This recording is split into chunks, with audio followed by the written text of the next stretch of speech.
अत्यंत खळबळजनक बातमी.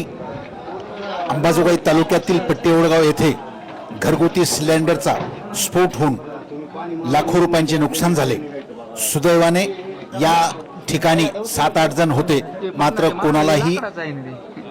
कोणीही जीवित हानी नाही, आर्थिक नुकसान झाले. अंबाजोगाई तालुक्यातील पट्टीवडगाव येथे आज अचानक घरगुती गॅस सिलेंडरचा स्फोट होऊन घरात मोठा स्फोट झाला. घटना घडली त्यावेळी घरात 7-8 जण उपस्थित होते. सुदैवाने कोणतीही जीवितहानी झाली नाही. घटनेचा समजलेला तपशील असा की पट्टीवडगाव तालुका अंबाजोगाई येथील बालासाहेब जाधव यांच्या पत्नी पार्वती जाधव यांचे 10-12 दिवसापूर्वी निधन झाले होते. त्यांच्या 13व्याचा कार्यक्रम होता.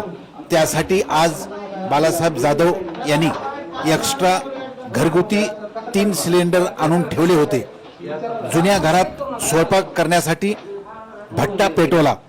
त्याला गॅसचा अधिकचा पुरवठा झाल्याने मोठा भडका जाळ झाला.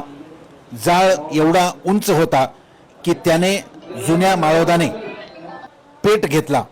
घरात सर्वत्र धूर झाला. कोणाला काहीच कळेना. त्यानंतर एक मोठा सिलेंडरचा स्फोट होऊन सर्व काचा सामान अस्ताव्यस्त पडले. गावातील लोक या स्फोटामुळे हादरले. काय करावे कोणालाच कळेना. अंबाजोगाई नगर परिषदेच्या अग्निशामक दलाला पाचारण केले.